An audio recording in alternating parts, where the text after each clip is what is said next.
जय हिंद दोस्तों, मैं हूं जितेंद्र दीक्षित। अब से ठीक महीने भर बाद 22 जनवरी को पूरी दुनिया की नजरें अयोध्या पर रहने वाली हैं। अयोध्या में भव्य राम मंदिर का उद्घाटन होने जा रहा है, जहां पर रामलला की मूर्ति की प्रतिष्ठापना होगी, उनकी प्राण प्रतिष्ठा की जाएगी। और इस मौके पर न केवल भारत के प्रधानमंत्री नरेंद्र मोदी वहां पर मौजूद रहेंगे, बल्कि देश की कई नामी गिरामी हस्तियों को इस समारोह के लिए आमंत्रित किया गया है, जिनमें कि फिल्म जगत से भी लोग हैं, जैसे अमिताभ बच्चन, माधुरी दीक्षित, कंगना रनौत। उद्योग जगत से भी हैं, मुकेश अंबानी, गौतम अडानी और दूसरे कई सारे उद्योगपति।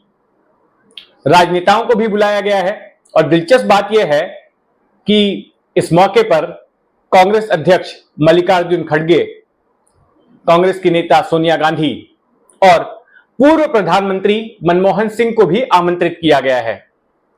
यह दिलचस्प बात है कि कांग्रेस पार्टी हमेशा राम मंदिर के आंदोलन के वक्त आरोप लगाते आई है बीजेपी पर कि बीजेपी सांप्रदायिकता फैला रही है, हिंदू मुस्लिमों में नफरत फैला रही है, और उसी पार्टी को आमंत्रित किया गया है।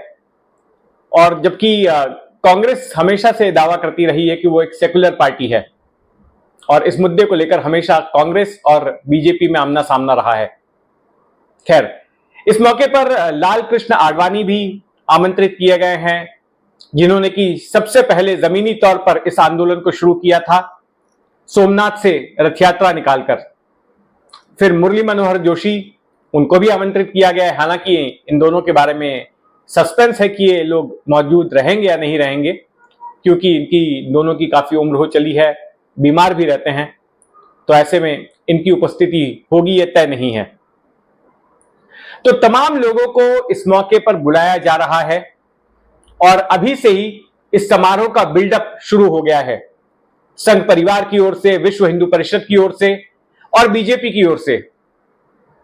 और 22 जनवरी के मौके पर न केवल अयोध्या में चमक दमक होगी, बल्कि देश के अलग अलग ठिकानों पर संघ परिवार की ओर से और बीजेपी की ओर से तमाम तरह के आयोजन किए जाएंगे।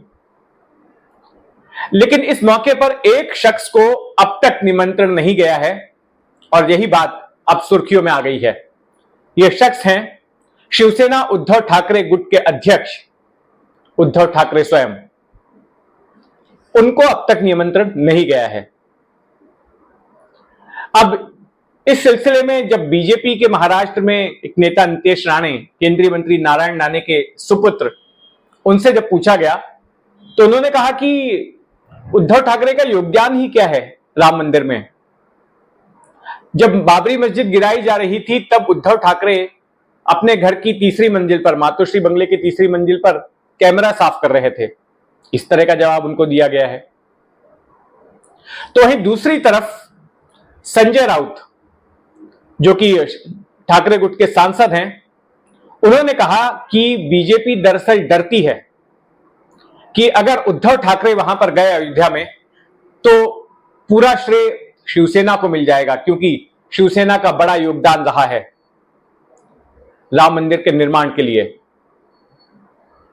अगर उद्धव ठाकरे वहां पर जाते हैं तो उद्धव ठाकरे की जय जयकार होगी, बाला साहब ठाकरे की जय जयकार होगी, और बीजेपी ये नहीं चाहती।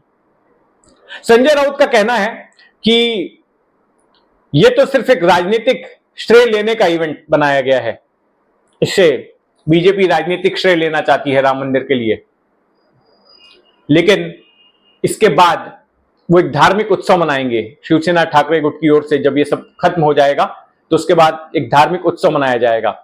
संजय राउत ने यह भी दावा किया कि बीजेपी ने तो इस आंदोलन को ठंडे बस्ते में डाल दिया था, लेकिन साल 2018 में जब उद्धव ठाकरे ने यह नारा दिया कि मंदिर वहीं बनाएंगे लेकिन तारीख नहीं बताएंगे, उसके बाद फिर बीजेपी की आंख खुली और फिर से इस मुद्दे पर बीजेपी ने इंटरेस्ट लेना शुरू कर दिया। और उसके बाद जब उद्धव ठाकरे अपने परिवार के साथ में अयोध्या आए थे, तब बीजेपी को लगा कि इस मुद्दे का क्रेडिट शिवसेना को मिल सकता है, और फिर बीजेपी वापस से सक्रिय हो गई। तो यह सब राउत का कहना है।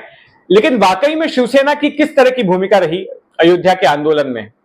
और आज अब से 31 साल पहले जिस जगह पर अयोध्या में बाबरी मस्जिद मौजूद थी, उस जगह पर आज जिस भव्य मंदिर का निर्माण हो रहा है, तो इस पूरे घटनाक्रम में शिवसेना की क्या भूमिका रही, क्या योगदान रहा?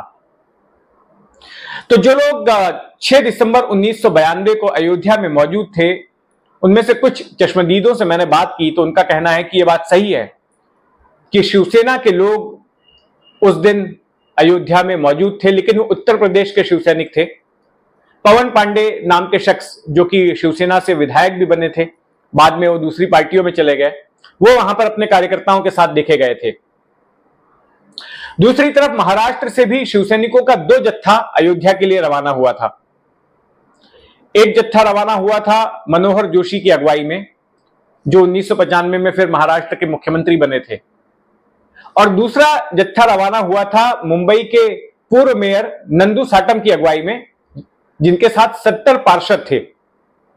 अब हुआ ये कि ये लोग ट्रेन से निकले थे। नंदू साटम का मैंने इंटरव्यू किया था अपनी किताब के लिए, बॉम्बे आफ्टर अयोध्या के लिए, तो उन्होंने मुझे विस्तार से बताया कि क्या हुआ था दरअसल 6 दिसंबर को।